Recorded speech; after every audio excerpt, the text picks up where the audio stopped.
Marijuana use is on the rise in our culture. Most states are on the brink of legalization. What does this say about our society? What is a Christian mental health response to this issue? I'm your host, Dr. Rich Hoffman, and on this episode of Ask Christian Counseling Associates, join me to discuss these questions and more with our clinical supervisor, Tom Weil, and CCA counselor, Chuck Sigler. Welcome. Thanks. Tom Weil, Chuck Sigler. Good to have you here today. Good to be here. All right. So I want to start out with an article here. See what you guys think. Okay. This is a little shocking, but it's titled "When Children Kill," and it talks about a 12-year-old sister who murders her 9-year-old brother. And this appeared just saw this week. So this was in the Daily Mail on June 2nd. So it says an Oklahoma girl stabbed her brother with a kitchen knife 3 times in January in what appeared to be an unprovoked attack before waking up her mother and divulging in floods of tears what she had done.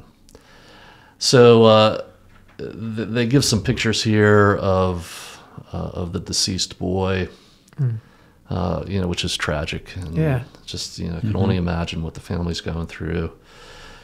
And they have a video of the girl from the police body cam, who they come to the door and she's coming down the stairs and she's saying, I'm sorry, I don't know what happened. It was like there was, and I think that she almost says that, it was like there was a devil inside me. So the actual headline is, when children kill, doctors warn ADHD medication and developing brains of children can create a perfect storm for psychotic episodes. And it goes on to suggest that this had something to do with a bad interaction with her psychotropic medication. And, so they I don't think that they know too much yet, but they know that she was on ADHD medication, and they believe that she had some type of weird reaction to it. And in this video, she's speaking, she's sobbing uncontrollably. I'm sorry, I don't know what happened. And now she seems to have clarity. But she's reporting that she didn't know what she was doing. And so everybody's baffled around this tragedy. What do you think about all that? Can ADHD and medication have anything to do with somebody losing control of, especially like a kid like that? ADHD medication is a Schedule II controlled substance. That means it's considered by the federal government to be as addictive as cocaine and morphine. They used to, I don't know if they still do that, they used to use ADHD medication to precipitate psychotic episodes. They would take first episode people that had a schizophrenic or psychotic break, and they would want to do research into schizophrenia, and they would give them the medication to try to precipitate the episode. So I think it's true because they used to do that type of studies. Wow. Okay. So you've seen that before in studies? I've read that, yes. Okay. How about you, Tom? What do you think about all this? Yeah, I mean, anytime you're giving medication to children in a developing brain, it's unknown what you're going to get on the other end. And we've seen all these things, and you're looking at these extreme situations. Even you look at the mental health issues that, there's even too many tragedies to even talk about as being individual anymore. But the mental health issues that are underneath of there, and the limitations of the field, especially looking at the idea of how many people are on these medications. I was thinking particularly the interactions with the Colorado movie theater one, that there was a documentation of that one as well. That was the one where the guy goes in, he's dressed up as the Joker, I thought. Joker, yeah, and has a weapon. Yeah, shoots there's a history there as bunch of well, people. too. Okay. Yeah. So, Yeah. there's definitely precedence for it. And so there's this quality of somebody who is out of reality and out of control, who has a hold of a weapon and was taking some type of medication. Yeah. Okay. Interesting. And so, Tom, returning to the podcast, clinical supervisor at CCA, so in your position, we get 5,500 referrals a year, and you oversee many, many cases. Yeah. And Chuck Sigler, counselor in our North Hills and Cranberry office, with a background in dealing with people with addiction. And many years of counseling people and watching these types of things happen. So I thought you two would be great to come together today, and talk about marijuana, medical marijuana, and the effects that might have. Is it a great idea? So that's part of what we could talk about today. Case shut, Chuck says. Spoiler alert. What are we going to say here? So DACA, and talk a little bit about this too. Drug and Alcohol Rehabilitation at Christian Counseling Associates. Yeah. So DA, Drug and Alcohol, CCA, Christian Counseling Associates, spells DACA. And that's the acronym that we want to use to let people know that part of our expertise is dealing with addiction. And so we're going to talk about addictive qualities and things that gets people into. And this is a big topic right now. Medical marijuana, will it help me? So, I've had a recent client who, has a sister who is diagnosed with autism, and she's biting people on the arm. Sometimes the way it's described, it was like really hurting people. And wow, when and this person's a young adult now, but described so profoundly autistic that she's on the operating level of a child. And we give her the marijuana, calms her down. This is good, right? She's not biting at people anymore. She's happy. We should do this, right? And so we've been talking lately here in Greensburg, where we're based. This is where we're having the show. At least half a dozen marijuana dispensaries within a quick distance from this office. I drove past one to come here today. Yeah. I drove through Cranberry. We've got a few up there as well too. Yes. And while that's going on, we are in the process of putting DACA offices everywhere. In every county you go. With those 5,500 referrals, it's estimated nationwide now that it's 18 to 20% of people who are presenting for counseling have some type of definable problem with addiction. And here's where we're at right now. How many people are reporting that as they come to CCA? Under 1%. So it's not something that somebody will tell you. And they're not going to tell you, I'm going to the medical marijuana dispensary. But when we roll past that location, that marijuana location, parking lot is full. And they're building more because there's a big demand. Yeah. So tell me, what are your thoughts about this just in general? And I'm going to bring up another article as we talk here. What are our thoughts about the way that Pennsylvania is moving towards trying to legalize recreational marijuana? Yeah, that'd be good to talk about. Stuff that I've read says that some of the different promises in states that have already legalized recreational marijuana, like Colorado, Washington, Oregon, some of the promises that they said would come true haven't. For instance, when we legalize recreational marijuana, it will cut down on the black market. It's actually promoted the black market in those states. They've seen studies in Colorado. I read an article on where the incidence of driving under the influence fatalities has increased. So there's a lot of claims about what legalizing marijuana will do that have not really come true in the states that they're at. Colorado in the last 6 months has gone in and had some specific bipartisan legislation that has begun to put some more restrictions on recreational marijuana. Yeah. Yeah, you know, that's honestly just one thing I don't really understand out of the whole thing is if you can get it legally, why would you want to buy it illegally? Because it's cheaper. It's cheaper. So the black market's going to undercut the dispensaries. Yeah. And people are going to go after that.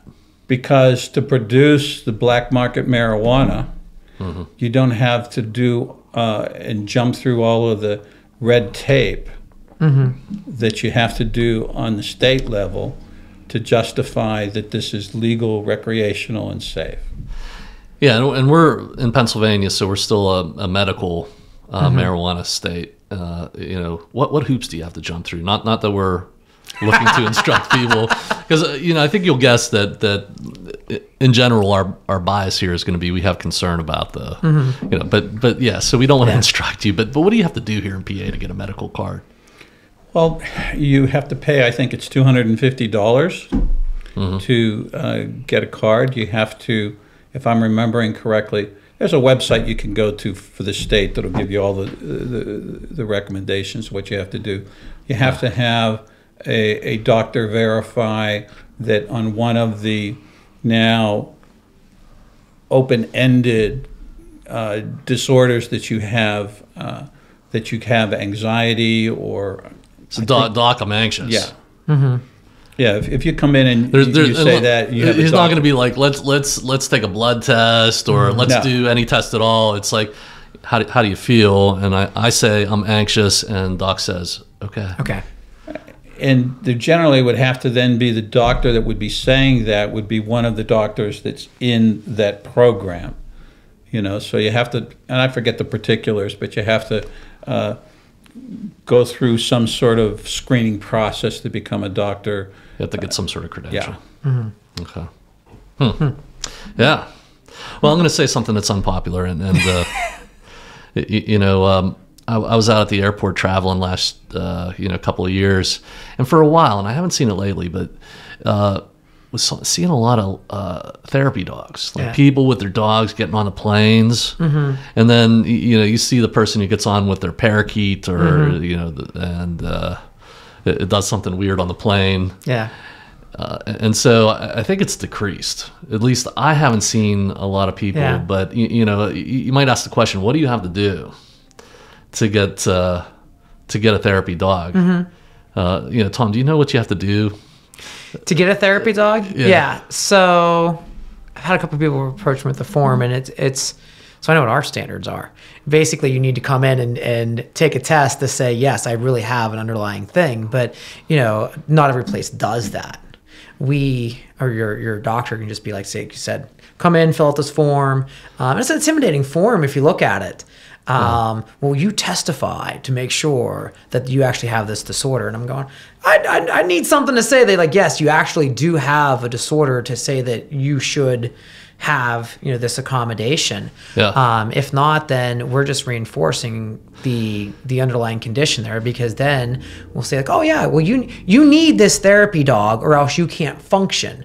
Well, then everybody begins to have their identity as, well, I have this disability. I have this, I'm unable to function in society without that. Yeah. And instead of having the idea that these things were supposed to be helpful and help people with things, it's the idea now that it becomes this permanent attachment, and we also devalue the individual's role in their own recovery. Yeah. And that's going to be a pretty common theme, I think, whether we look at whatever application that is. Well, and this is where I'll be very careful. We have counselors who, and I see this in all groups now, you know, they want to bring their dogs in as therapeutic dogs. And, you know, it's great. You can pet the dog, and this is for PTSD, and, you know, it's great for trauma. It's great for depression. It's great for addiction. It's great for everything. We should have these dogs in the counseling room. You know, I'm not for it. You know, I really, you know, so here, like I've had a situation lately, you know, we get these requests from the staff, you know, all the time. And I say, okay, in order to do this, you have to be certified, and your dog needs to be certified. Right. And there can't be any complaints from the office or from the clients. And, you know, because the dog has to go to the bathroom. Yeah, you know? You got those issues. What if what if somebody else has allergies? You know, I mean, there are a lot of complicating factors there. Am I rocking your world with this? No. Chuck, I didn't know we had all these conversations. You're sort of quiet. Do you think the staff would get mad at me if I said I don't like therapy dogs? I have never had a dog in a counseling session ever that I can remember. You're pretty old school. I'm not going to be upset. I'm telling you, people. I've had one instance where people were just like, "Really, like you don't do this," and like I was malpractice all of a sudden with some of our staff. Now, I'd like to say that that's not everybody, but it is trending, and it's like you say, like you know, the people will come and they have this form you can get off the internet, and I will tell you the truth. You go to most places, all you have to do is sign off on it. And now you can take your dog on the plane, into a restaurant, into your apartment where the landlord says, no, you can't have it, into the dormitory at school. And it could be any dog. It could be your therapeutic, you know, Jaws attack dog or the nicest dog you've ever had. And, you know, I just think of things like, you know, some people can't manage dogs. You know, what's the number one, you know, lawsuit that happens in the country right now is dog bites. When you get attacked by a dog. And I just, you know, here, of course, we do an actual psychological evaluation where you have to have a certifiable, measured disorder. People get mad at us for doing that. You know, but we want to be credible, which means if you're asking us to evaluate you, we'll provide you with a real psychological evaluation. And this might sound ridiculous to some of the people listening, but people will get mad at us for wanting to do that. And we tell them, like, look, we know what they want, and we'll deliver that, or you can go to the person down the street. Except when everybody is out at the airport, everybody has a dog, and only a percentage of those people really should have that, then we're in trouble. Yeah. As a society, as a profession. And the people who really need it, you know, because I think they'll start taking away the dog, you know, when it gets ridiculous. Well, and that's the thing too, you know, the people there who are actually benefiting from these things, if we don't create a way to gatekeep, you know, you're going to get on there and like half the, I'm over exaggerating, of course, but you know, like a quarter of the seats in the airplane are taken up by dogs. The airplane's going to go like, no. And then the people who actually could benefit from help aren't going to get it. So there has to be some type of assessment that's done. And, you know, if you look at these other applications, you know, oh, look, medical marijuana for anxiety. And all of a sudden everybody's anxiety scores all spike because they just want the marijuana instead of actually getting there. There has to be some way of regulating this that has empirical validation. Yeah, you guys are good. Not, you know, not to disagree on that, but I'd say to the producers that we need to bring somebody on the podcast to challenge me on that. So there are definitely a lot of people out here, you know. But Right. We want to be credible in providing that, and we get back to medical marijuana, where I think it's much the same process in the doctor's office. Here I come with a paper that I want signed. And we've told this story here plenty of times. I go to my doc for a checkup. Love my doc. Great guy, great operation. But the nurse comes in at the beginning and says, "Are you feeling sad?" And I always say no. But I think about that, like, you know what? Maybe I did feel sad today. Yeah. And what would happen if I said, "Yeah, I feel sad"? What I know is the next question is, well, how sad are you? And all I have to say is, I'm really sad. Well, we can help you with that. I mean, that's how people start off on the medication. And now, in addition to psychotropic medications, we have a whole line of other stuff coming.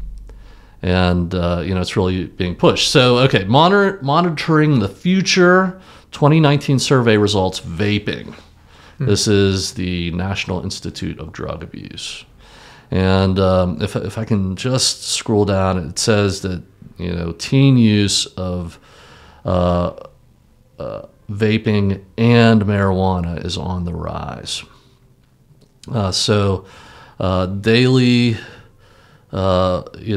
teens vaping in the past month is 8th grade 4%, 10th grade 12.5%, 12th grade 14% who are vaping, and they say that is about a 25% increase since 2019. Not to complicate my statistics, but also teens vaping daily. 8th grade 1%, about 10th grade 3%, 12th grade 3.5%. So not everybody's doing it a whole ton, but those numbers sound low. I'm not gonna lie. Yeah. I bet the actual numbers are really a lot higher. You think they're higher? I think that's saying daily. So it says like maybe 3 times a week, 1 in every 10 kids. Yeah. In your 10th grade year, it's over 1 in 10. It's got the vape pen. It's got marijuana in it, and are we concerned? What's that going to do? Well, maybe they're stressed out. Maybe it's okay. Maybe the kids are okay. And again, I have my counselors here, my clinical experts. What's that going to mean? So I'm not okay, so I need something external to make me feel better. That's a scary precedent to set. There should be coping skills, resiliency, all of these other things that we can implement. And, at some point, can we talk about medication as a helper? Absolutely. But when that becomes, this brass ring we're trying to grab, and that's going to be my savior, and, thank God for, this little pill. And it's like, well, could we have a little bit more of a discussion and round that out a little bit more? Because where is our dependence? Is our dependence going to be on this man-made chemical or process, or even the marijuana, because that's God's gift, it's green, it comes from the ground, it must be good for you type of mentality? Again, like, there's other and more long-lasting ways of dealing with this. And so the theme that I'm hearing is like, oh yeah, in the short term it works well. Well, what about the long term?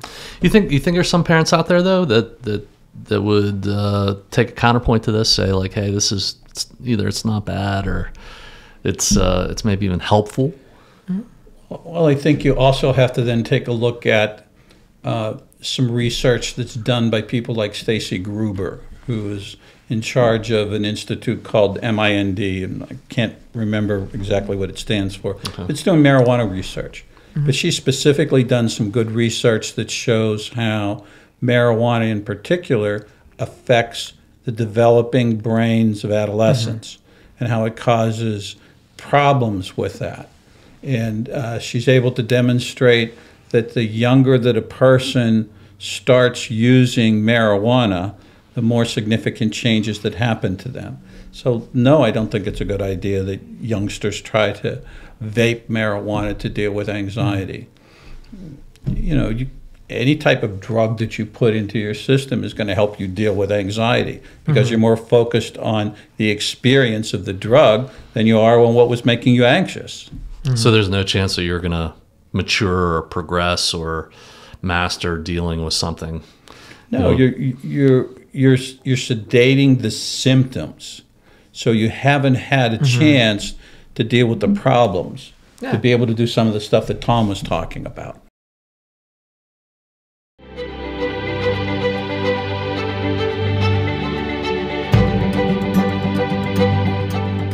Hello, I'm David Collins with Christian Counseling Associates, in particular the Foundation for Christian Counseling. I'm also a licensed professional counselor.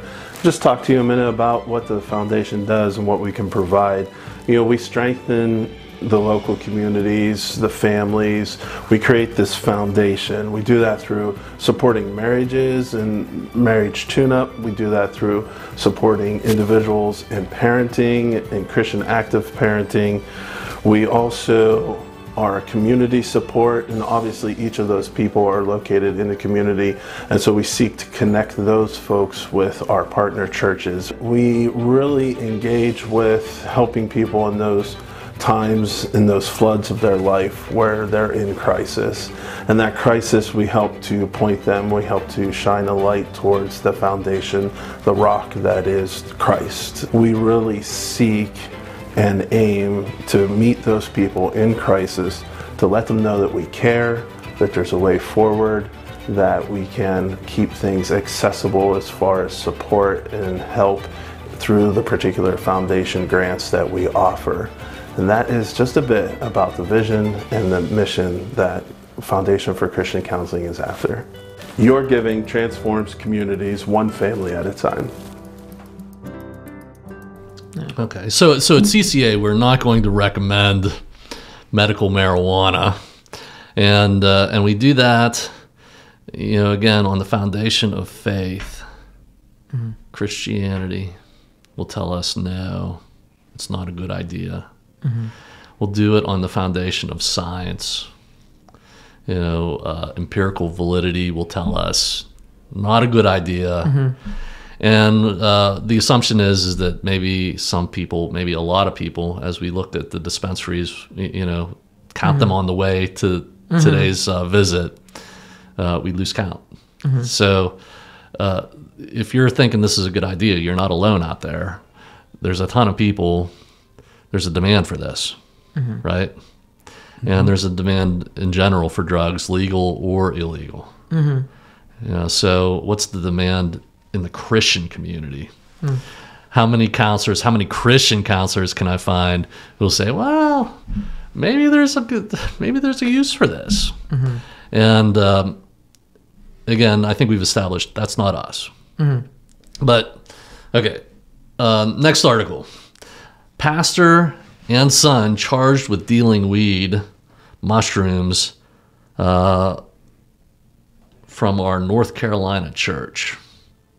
And it goes on to say that this church in North Carolina and Pastor Josh, 50 years old, and his son Matthew, 28, were arrested this week after deputies seized about 12 pounds of marijuana and nearly 32 grams of psilocybin mushrooms, 41 THC vape pens, and 20 marijuana plants, and about 2 pounds of THC wax from the Southside Baptist Church in Davidson County.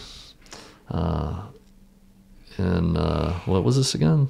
North Carolina.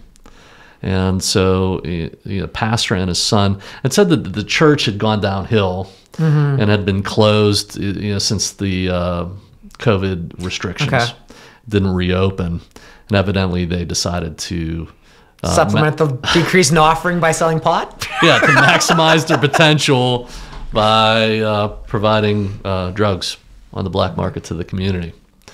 So so obviously these guys, what's going on with them? Are they, you know, Christians trying to add value to the community, or? Well, if that's their attempt, I think they did a pretty poor job of it. You know, for me, my flippant response is they picked the wrong state. You should have gone to Oregon, where both substances are legal. You can go to a state where it's legal, but you know, maybe there's a lot of competition there now. So, yeah. So let's think about this. I mean, like, what's really going on, and what's the Christian community think about, you know, smoking marijuana, especially when it becomes legal? Okay, let's say someday, and we're on the path to this in states that have medical marijuana, which most states have now. Mm-hmm. You know, think of a day, maybe 10 years from now, where it's legal in every state. Mm-hmm. That you can go to the store and get it like a pack of cigarettes, or to the bar like you get a beer. How many Christians out there are drinking beer? Now, you know, I'd use the example of smoking cigarettes, but you know, I think that you can smoke weed wherever you want to, but man, if you get busted smoking a cigarette somewhere, boy, are you in trouble. So I won't use that.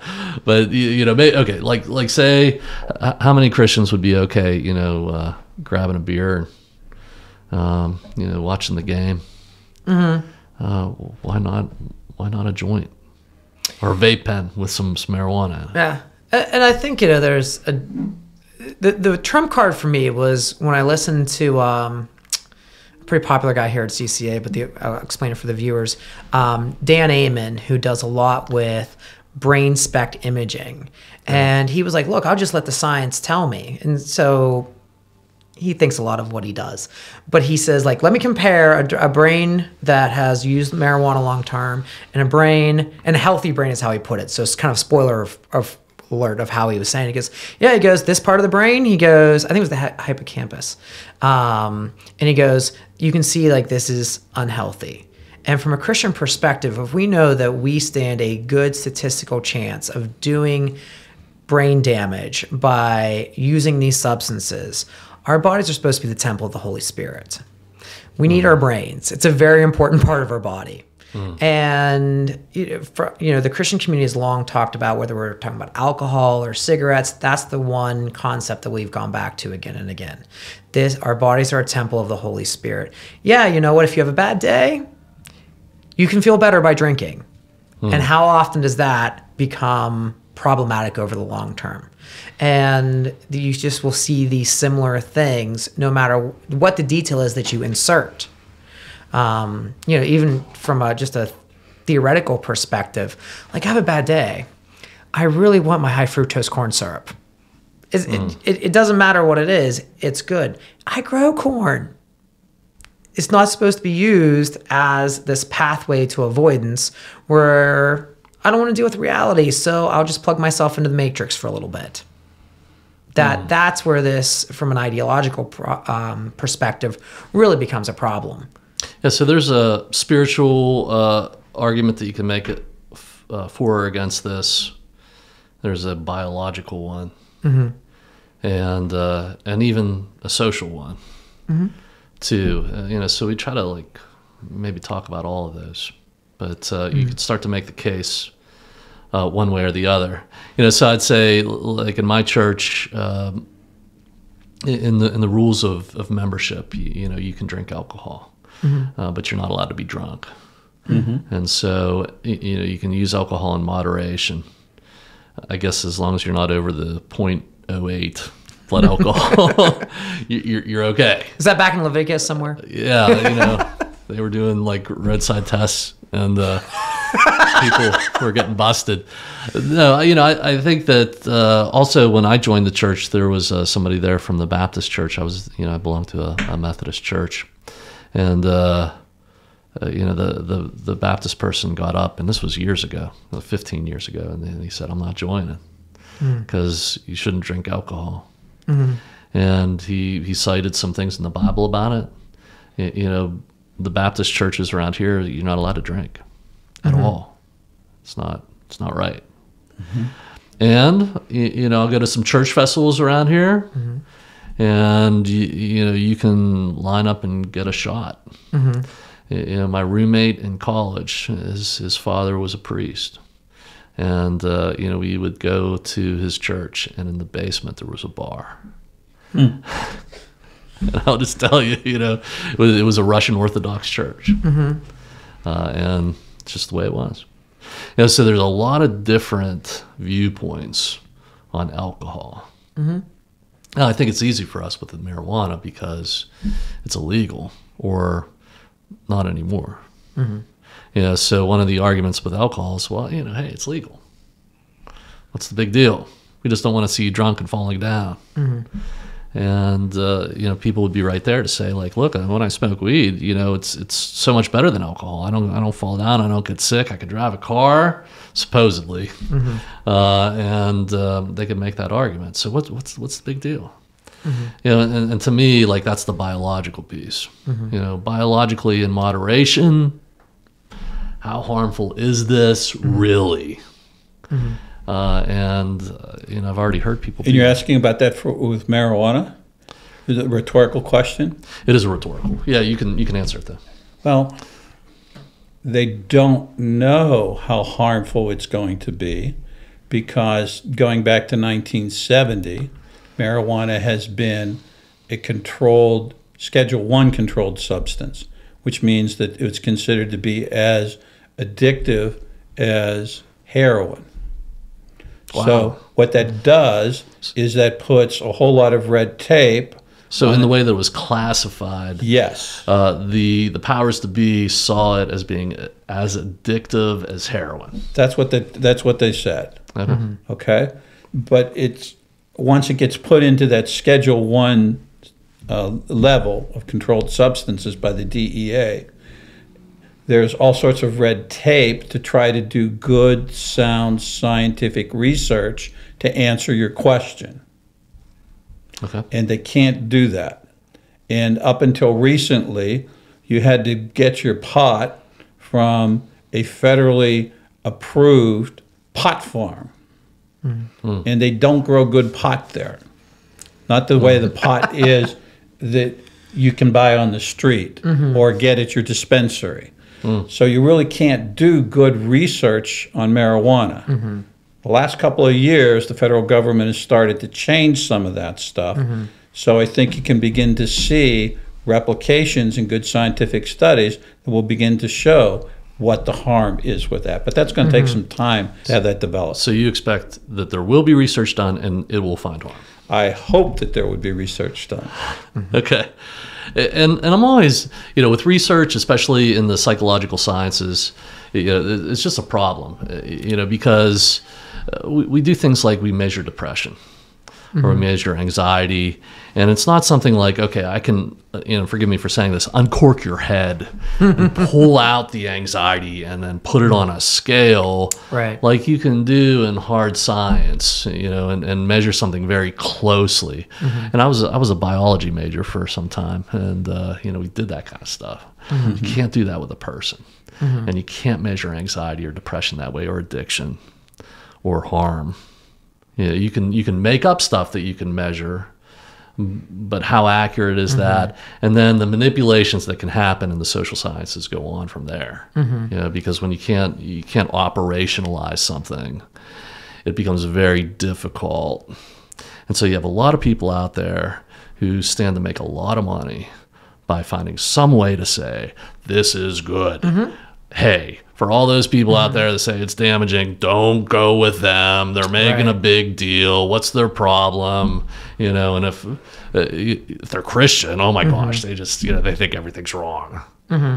So these guys are too serious, and that's my concern. But you're saying they're going to research it, they're going to find harm.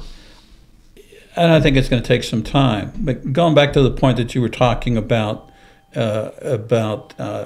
how they do diagnosis and do some research on it.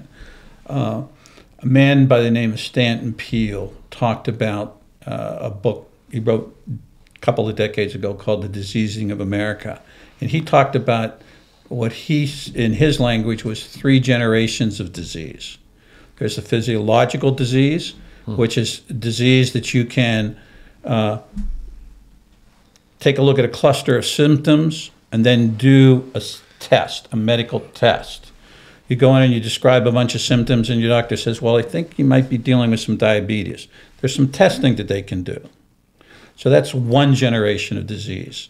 And when you get into the mental health disease or the addictions, he sees this as two qualitatively different ones.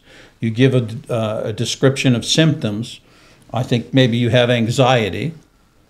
There's not a test that you can give to confirm that or not. And it's the same thing for just about every addiction, dependency diagnosis that you could get, unless you're getting into Korsakoff psychosis. Okay?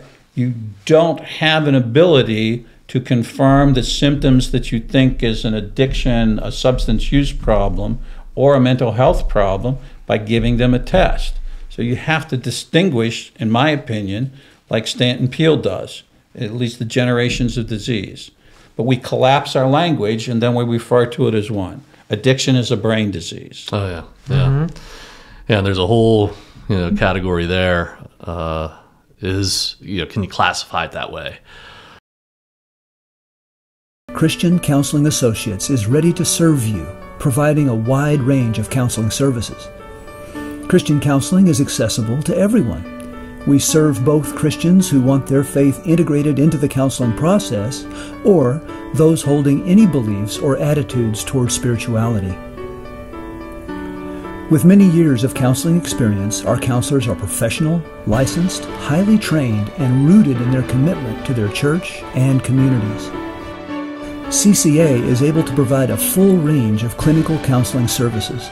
For more information, visit our website at www.ccawpa.com. So if we were to talk about the science and what it's going to find out, I don't think we can avoid Alex Berenson and Tell Your Children.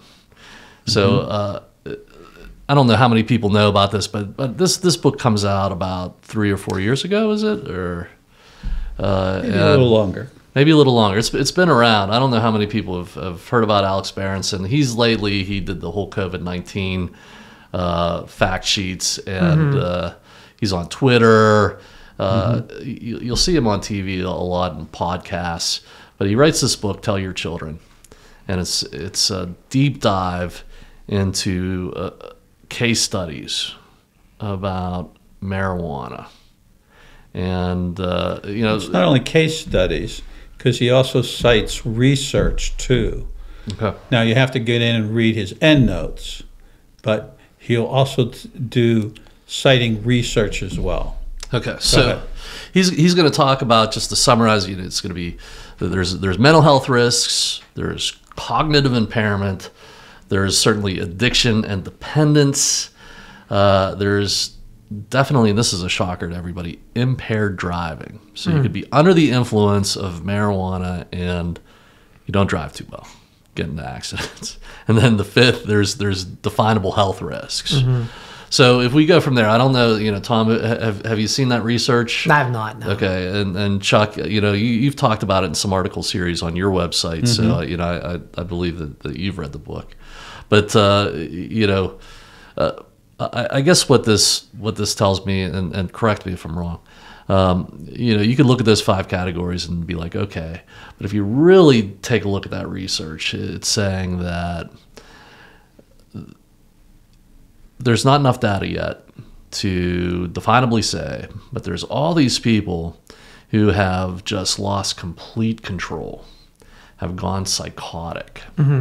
Now, the research is lining up to say in certain categories, especially children, who are using the marijuana today, which is very, very potent, that there's a high incidence of schizophrenia.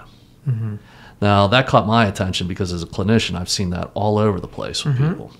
2 examples. I had a kid who was brilliant at 18 years of age. He loved smoking marijuana, and then all of a sudden just became psychotic. There was a ball up in the corner of the room talking to him, and the ball was, a demonic ball, and it was after him. And, that was the beginning of he wasn't able to do anything for the rest of his life. I mean, this kid was brilliant. Wow.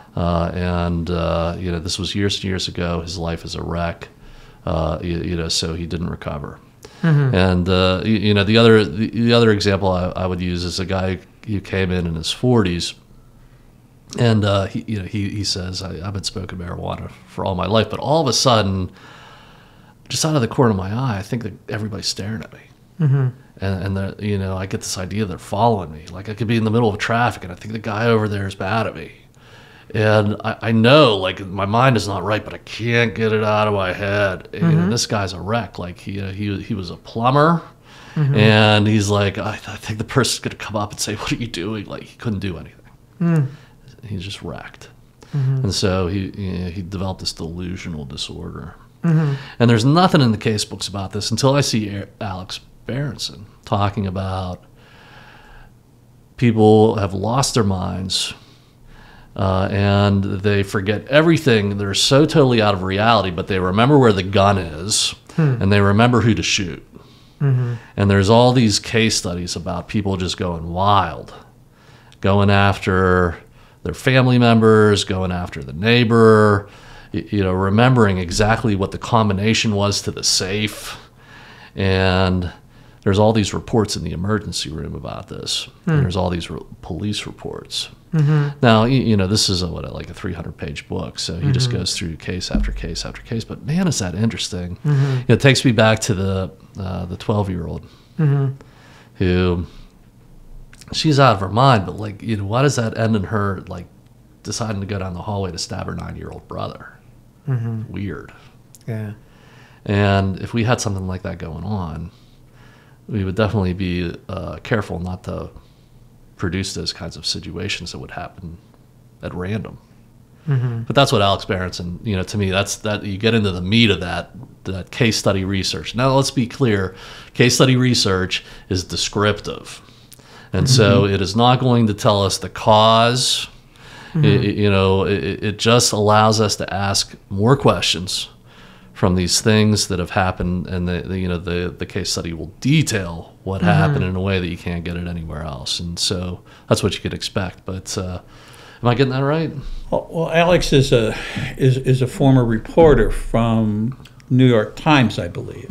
Okay. And the value in him telling the case studies is it puts a personal face on the issue.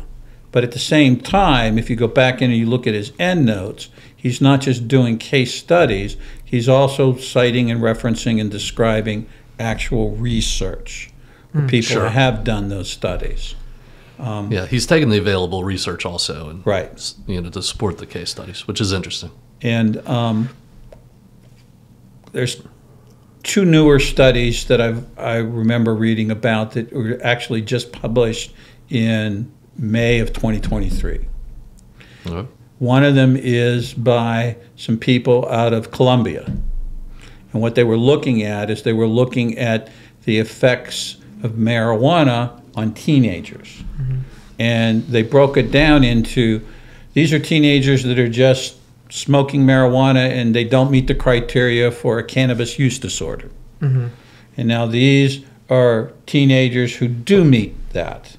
And there's heavy users. And what they found is that and then they had a group that was never used marijuana.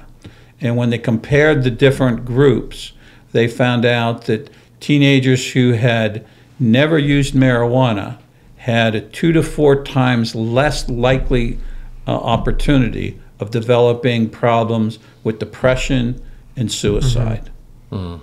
And that if you even just used recreational marijuana but couldn't meet a substance use disorder, you had a 2 to 4 times greater likelihood of developing those types of problems. Then the second study was a study that was done, a Danish study, and this is replication of research. They've been doing these Danish studies of the connection between marijuana and mental health issues for a long time. And in this study, they studied 6 million people looking at their health records that went over 50 years. And they demonstrated that there is a connection between smoking marijuana and developing schizophrenia. And other people that have come back in and looked at this research have come back in, and people that do research on marijuana and schizophrenia. Robin, I can't think of his last name, he's a British psychiatrist who does this research. He's come back in and he's acknowledged this study doesn't prove causality, but it comes really close. Yeah. There's a connection between smoking marijuana and developing schizophrenia. And that's, I read the quote of his. That's important research. So, that is reflected in tell your children, and the message is, hey, tell your children not to do this. What's the reaction to this, Tom? What do you think? I mean, the scariest part that I'm listening to is the progression of where marijuana is going. So I grew up on a farm, and the standard for growing corn used to be 100 bushel the acre when I was growing up. It's at least 150 now. Like, look at how quickly we can grow. What is going to happen as we continue to legalize marijuana? We get the THC level higher and higher and higher, which we've well documented the fact that that's happening. The marijuana in the 60s was nothing compared to today's marijuana. And then we're going to let these biotech companies in on it. So you'll bring Monsanto in, and we can GMO this stuff. And we don't understand all of the chemical reactions that are going on even inside this plant. And nobody's going to study this. Or at least if they're going to study it, they're going to do it from the money aspect, because who's going to study this? Oh, the same people who are going to benefit from it. And so you're going to see it more and more potent, more and more reactive, as well as more of it being available. And you're going to see, well, what's going to happen to the schizophrenia rates to it. I'm reading the tea leaves here and saying it's going to go up by a lot. Yeah, so you're gonna that's what Alex says too. Yeah, you're gonna increase the production, increase the potency, and the other qualities of this. And I hope the audience appreciates, Tom, not only a clinical expert but also a farming expert. That's the kind of stuff we have here. So just from a production standpoint, you can start to imagine some consequences there. Going back to when you read the article about the minister and how he got busted for all of the ministers is getting busted, and my thing is, like, going forward into the future, we're talking about the future now, pastors giving you the Sunday sermon from the pulpit being stoned. Do you think it's coming? I hope not. Okay. I think it is. It's not like we already have. Except in North Carolina. And I'd say it probably was happening here if they had anybody left listening and the church was shut down. It's not like we've ever had airline pilots who've been drunk trying to fly planes before. Oh, wait, we did do that before. These are just the tragic stories that are going to become more and more prevalent. Yeah, our favorite movie, Denzel Washington, Flight. It's a true story. That's a great movie. It's a great movie. Yeah. I like that movie. But when you read the different things that the police busted him with, you had mentioned something about a product. They could call it different things, wax or whatever. What that is THC wax. That is something where they have concentrated the THC so that it can be like 80 or 90%. That's the stuff that puts you out and starts helping you become very paranoid. Yeah, it's like a super drug. That's the stuff you got to stay away from. Well, how about this? I have an article here. Startups have a fun new idea: workplace ketamine sessions. And it goes on to say, are you having trouble with PTSD, or in this case, are you just bored in your work group? We want to give you ketamine to enhance the experience, get you working as a team more effectively. And I mean, they're serious here. They're just saying, some business leaders are saying, this is the future of business, because ketamine is now seen as a therapeutic, that our people don't get along. It's not like they have some kind of definable disorder. They just don't get along. And we're going to get them high on ketamine, which... what are these people doing for, This is like New York City, I think. I don't want anybody in charge of machinery that has ketamine in their system. No, a farmer would know this is absolutely wrong. Ridiculous. Like, yes, let's get our workers high and then go put them in the workplace. You're just off just that little bit. Yeah, the whole why would field I is think dead. an intellectual product is going to be better when a physical product would? I mean, it's dangerous. But at the same time, like throwing that in there and thinking it's going to help. Oh yeah, let's get everybody high and maybe they won't fight. Has anybody ever done marriage counseling who's proposing this? Right. Let's get everybody drunk and see if you fight better when you're drunk. Right. What? We had this on an episode last time. We were talking about the counselor who was advertising from their hot tub, and telling the public you're not going to get that here because we're serious about being professional. Because if you're just a little bit off, but. I think a lot of people in every profession, so unfortunately airline pilots, judges, doctors, pastors are going to be like, hey, if you could do it in that workplace, why can't you do it here? I haven't seen that article. My guess is they're trying to then say low-dose ketamine. Now, I've heard for several years that they talk about low-dose psychedelics, LSD, doing that sorts of stuff to try to promote more harmony and unity with that, but that's really not going to work with ketamine. Well, this says, and this is a very short article, but it says ketamine startups are promoting this in order to improve office vibes. It says it's great when people have intentions around thriving and clarity and being more creative and productive in their title or in their life and work. Reed Robinson, Chief Clinical Officer of ketamine company Numinous Wellness Inc., told Bloomberg. And he is promoting ketamine-assisted therapy sessions for the company. My thought is that's because ketamine is a legal substance. LSD, MDA hasn't been approved yet to be used legally. And their market for strict ketamine as to help people with their depression is going down. Yeah. So they're looking to try to expand the market. When I hear what you're saying, that I'm thinking that that's just all marketing rhetoric. Sure, they want people to buy it. Right. And What happened to teaching critical thinking skills? What happened to like creative thinking? Like we need a substance to do this? Those are the people that are now smoking their pot. They're not thinking very critically. Yeah, like there's all these substances out there that we know are going to be damaging to them, and then you just needed the substance all the more, whether it's ketamine, marijuana, or whatever, or we can actually say, hey, look, nobody can educate everybody to the fullest extent, but it's our job to train people to think outside the box. If you're a advertising agency, how do we think creatively? Yeah. Oh no, let's just give them ketamine. Well, that's a very interesting point. Is how are we training people to think? Mm-hmm. What do people think of this? And so, last article here, okay. and these are just articles I get from this week that I feel are very interesting. And it reads: Hands off, Walgreens. It's hands off. Walgreens debuts new anti-theft store with just 2 aisles of touchable products.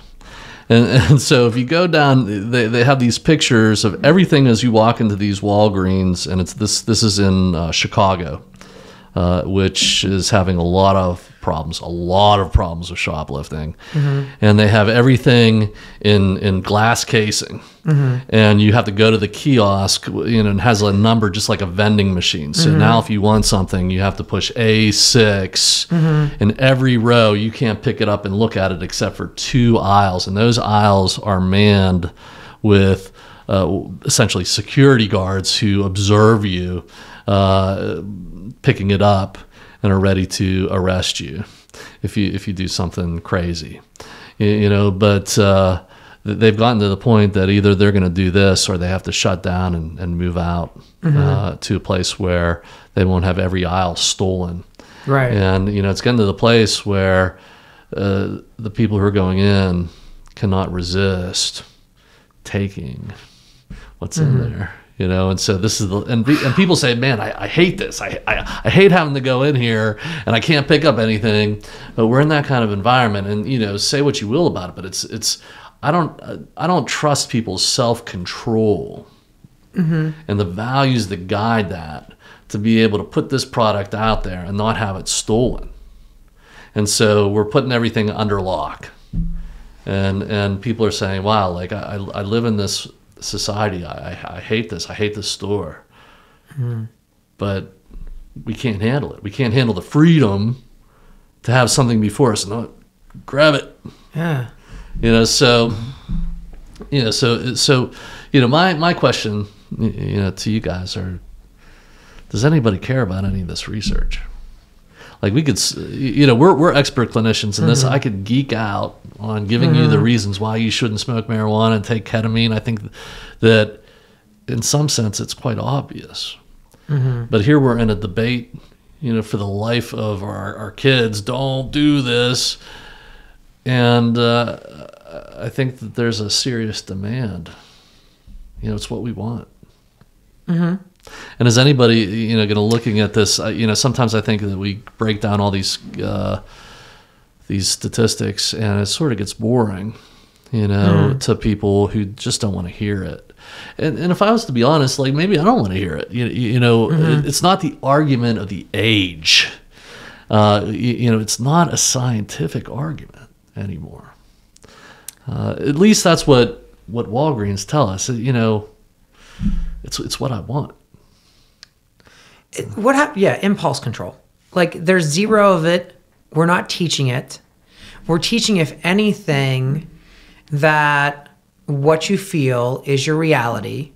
And so I just need to have better feelings and that'll be my reality. So let's just legalize anything that makes me feel good. Yeah. And, what are the results of this? Walgreens now turns their entire store into a vending machine or whatever the heck they're doing. And I mean, that's a huge philosophical difference of how we're just looking at the world around us. And, what do we do as a church? Yeah. Well, let's just put a bunch of people in the pews. And, that's been a problematic piece as well, too. And the idea of saying, like, no, like, we should actually be teaching people things like how to interact with our emotions. And nobody, let's talk about some suffering. That doesn't really entice people to come in. And now we look at a society who has no idea how to suffer well. Yeah. Yeah. So, another unpopular thing I think I'm about to say, but, so it's June 2023, and we're right in the middle of LGBT month, LGBTQI plus, and so, we're celebrating that. And we could say a lot of things about it, but there's a lot of people who want that. And, so there's people standing up and saying, hey, we're not for transgendering children or giving them hormones. It's really destructive. And I have to tell you that there's a whole sector of people who don't want to hear it. It just has to do about what we want to do.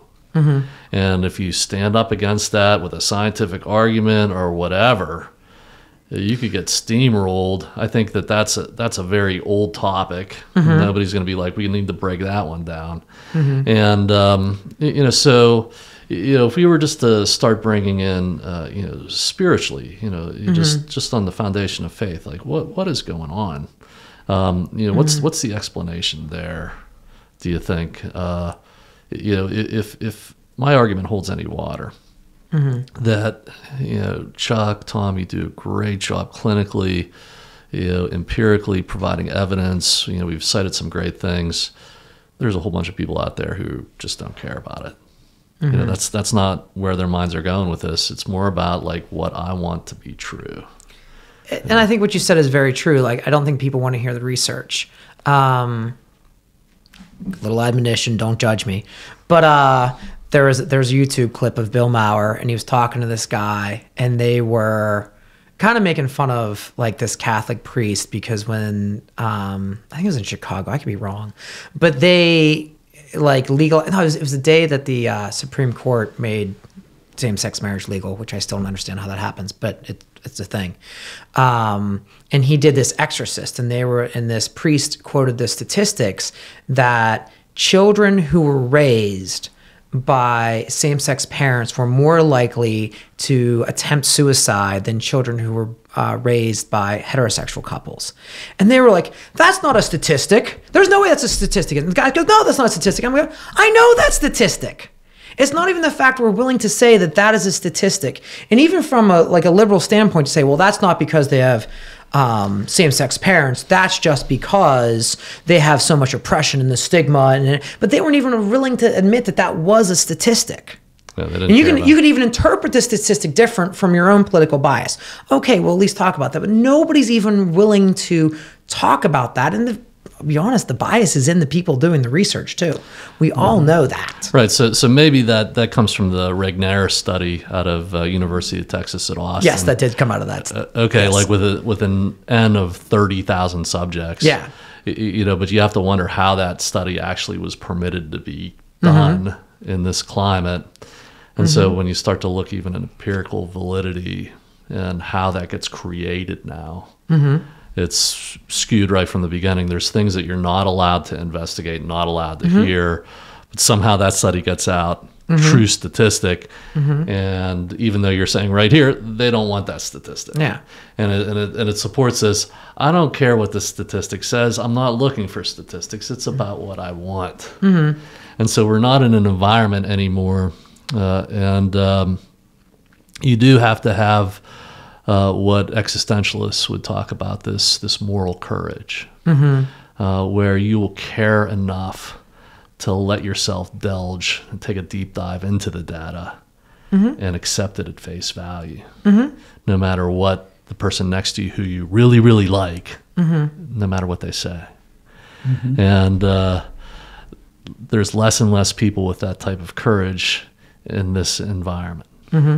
And so we're starting to get into problems like you can't go into Walgreens anymore and shop. You can't, make rules around things that, to protect the public, and things are not really safe. So I'd put out we were talking about this, before we came on today, and I've been thinking about this theological study, and it's what's his name, Ray Vanderlaan. So I tell the staff about this a lot. He's a biblical archaeologist, and he does this so that the world may know Bible series. And he goes around Israel to these sites and does these archaeological digs. And I sometimes think, what is the spirit of this age? And so Rollo May, he was an existentialist, and he talked about how we're at the end of an age and the new one has not started yet. And you can tell when all the values start to break down, and there's no answers anymore to the questions that we have because there's no foundation. That there's no objective foundation that you can make an argument on. And I think about what's spiritually happening to us. And so there's this Prophets and Kings study that Vanderlaan does. And I know the Bible well, and I've read the Old Testament, New Testament. I've heard about Baal and Ashtoreth for years, but Vanderlaan goes to the place of the altars of Baal and Ashtoreth and these archaeological digs, and he shows you these things. And so he's standing right on this altar of Molech, and it's fascinating. And if you've ever seen any of these digs, and I've been to Israel, some of the things, you could just sort of tell what was going on, but it's hard. You need somebody to point it out to you. And so he draws this contextual argument that the people of Israel, they'd been in the desert, and the Canaanites were worshiping these gods, Baal and Ashtoreth, and they were fertility gods. You have to understand that this was an agricultural community, and I think you'll appreciate this, Tom, that the Israelites saw that the Canaanites had all of this success. You know, their crops were growing with abundance, and they just come out of the desert, man, and they wanted that. I've always thought, I mean, wow, like it's hard to really understand why people would fall for this Baal and Asherah. You see these statues. He explains it quite well, though, that the son of Molech, or the son of Asherah and Baal was Molech. Okay. And Molech is this statue with its arms out and its hollowed out belly, where you could put a fire in there. Okay. And so the Bible talks about your children are not to pass through the fire. I never really knew what that meant, but what it is you'd put the baby in this belly where there was fire, and the baby would be burned to death, and they would be worshiping Molech as that happened. And you can imagine, you know, a baby who was alive. It's just a terrible thing to think about. This happened over and over. So Vanderland is talking from this altar that they undigged. Yeah. And they said, you know, you might think that this could never happen, but, you know, think about abortion. You know, in our culture, we sacrifice for prosperity, you know, economically, or, you know, in your sexuality, you don't want to have a child. You want to remain attractive.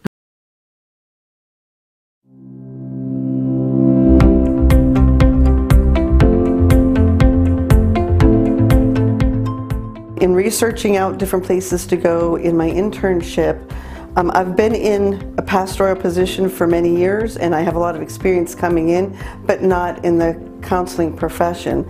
So coming here, I was able to integrate my faith and my biblical principles into the counseling practice in an environment that was very supportive and encouraging. I was able to use the techniques and the modalities that I learned in my counseling school as evidence-based practices and have the faith integrated into those. And that was so important to me because my faith informs how I live. So this was a necessity for me in my internship and in my future to be able to put that into my practice. In the internship process, it's a wonderful opportunity to grow and expand your knowledge and put into practice what you've learned. My experience has been wonderful. It's been a great, awesome experience. I feel supported. I feel encouraged. I feel that I'm given opportunities to grow further in my career and in my faith also, so that's very important too. I've had a great experience at Christian Counseling Associates. You can too. Come grow with us.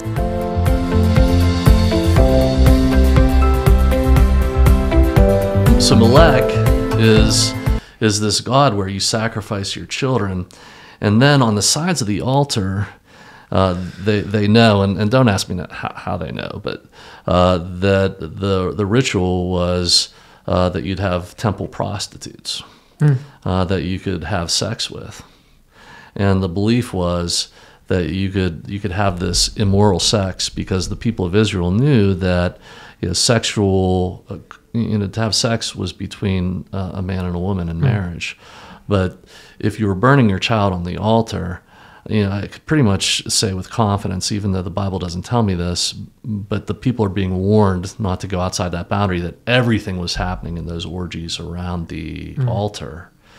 And the thought was that if the gods were pleased with the sexual activity, then Asherah and Baal would see that and have sexual contact, and the offspring would be a fertile harvest.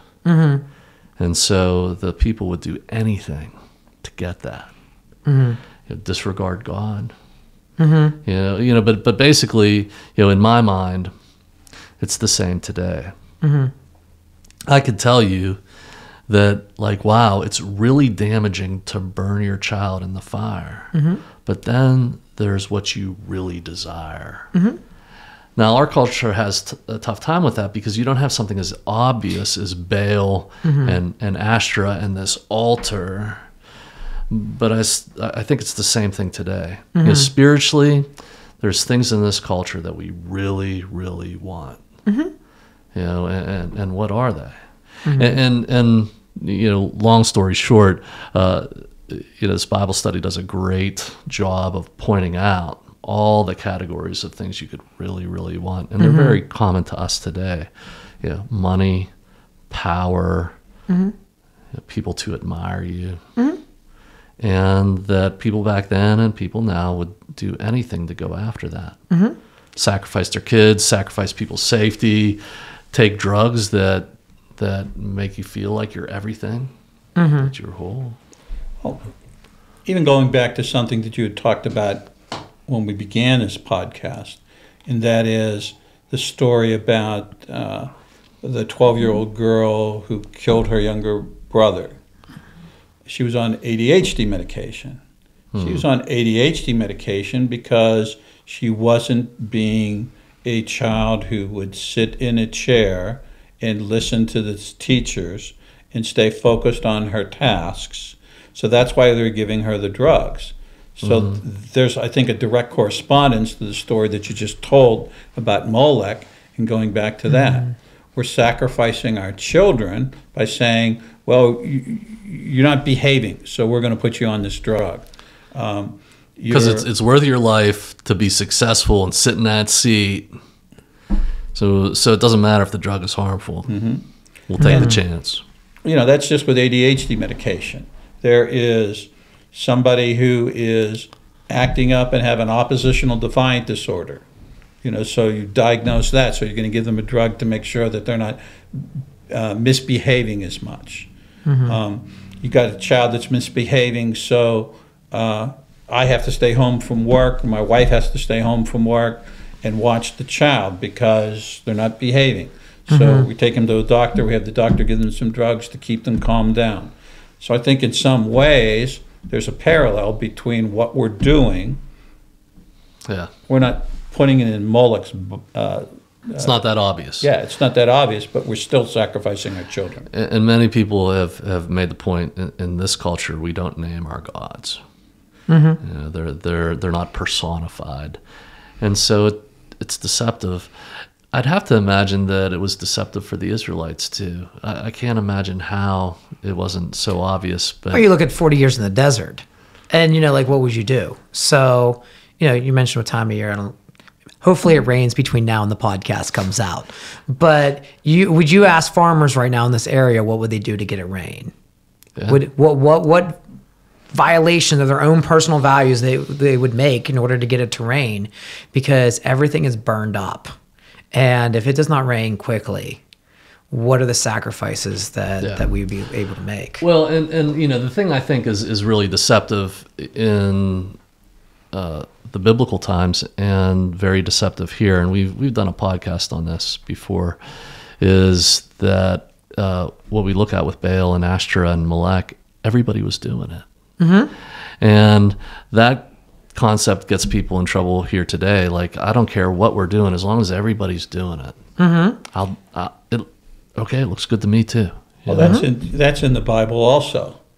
When Moses was up on the mountain and he wasn't coming down and everybody was thinking he's dead, they sort of put all the metal together and pulled out a calf, and they were running around doing the fertility worship and celebrating. So they were doing the same sorts of stuff that you just described. Yeah. So, you know, if I was to give a spiritual argument to this, and one that we have to train people for, is that, you know, we have this choice, you know, to trust in the Lord spiritually, which means, you know, the first, you know, test of courage is to accept Jesus Christ as Lord and Savior. Without that, you're completely lost to your desire and all the forces of the world. But you can grow in the sense, once you've done that, that you can choose what God is calling you to do. Or you could choose what you want. And what we want in a sinful world is destructive, ultimately. And so drugs stoke the passions of appetite and desire, and it trains you to move in that direction. reinforces it, you want to take a look at anyway. But I would tell you, as an expert in all this, that that's what you're doing. I don't care, what, you'll get trained by drugs and you'll become dependent on them, and that enjoyment, your appetite, your desire will become a god, and you will seek after it, and you'll stop seeking after the Lord. And that's why the church has a problem with this if they're in their right mind, if they're following the Lord. And I do believe in 10 years we'll have pastors who are high from the pulpit, who are telling you it's okay. Just like now, sometimes some pastors are telling you that any kind of sexuality is okay. And we have to train our people and our families and our churches to follow after God. And that we should be willing to sacrifice anything to do that, especially our appetites and our desires. And if we can't do that, we're lost. I know that's a serious spiritual argument to say, and some people are out there saying, wow, that's pretty, we're just talking about marijuana here. But I would tell you, if you want to get to the core of the spiritual argument, that's what it is. And so, we have DACA here at the, let me plug this real quick. I don't know what you're going to get at other rehabilitation places. There's some good places out there, but I'll tell you what you'll get at DACA is you'll get experts who will help you deal with things on a biopsychosocial, spiritual level. And man, do you need that spiritual component, when you're dealing with drugs. And you need to do that on the foundation of truth.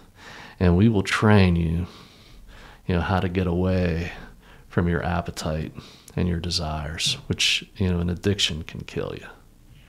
And, so I want to say to all of those people out there who have lost someone to addiction, or who are losing things, or, I hope that people are listening to this, the 20% of our population who is addicted, that you'll have a moment of clarity and you'll come our way, because we're ready to help you, and we have all kinds of resources here. The best resource, which is we can connect you back to the church and have you become clear about where God is calling you in your life. As part of the process, we can walk alongside you in that. And so, Tom, Chuck, I'm glad you're here today. An example of two experts who are ready to have you do that. So I'll give you a final word. We got about 5 minutes. Well, anything else you want to say on the podcast today before we break out? Okay. Yes, I'm not drinking coffee. We don't want to mislead. I am drinking water. Water. Chuck and Tom are drinking water. I've been drinking coffee the whole time. We'll talk about caffeine addiction later on. Some other podcast. Is it right or wrong? I'm saying that flippantly, but if I was to make myself one of these people who was trying to critique this going on and saying, look at how they're critiquing all of this stuff about drugs, and they're sitting there with their coffee cups and they're drinking caffeine. Isn't caffeine a drug? Doesn't that create some problems? These guys are hypocrites. Well, I remember a minister once doing a sermon where he had talked about how he was inviting somebody to come to church. He says, I'm not coming to church at all because it's just a bunch of hypocrites there. And the minister's response is, well, come on in. We have room for one more. Absolutely. Great example. Anybody can come, and I mean anybody. You can be as addicted as you want to be, as long as you're willing to tolerate that this is a Christian operation. Okay, and nobody here is perfect. You don't even have to be a believer. As long as you're willing to tolerate that's where we want to go with all of this, and it's the best that we can hope for. And we'll show you that. And so if you failed in 12 other places, we ask you to come here. And we know this is a serious thing. Not everybody's going to make it, but we hope that everybody who comes here will make it, and they can. So come our way on this DACA. Drug and Alcohol Rehabilitation at CCA.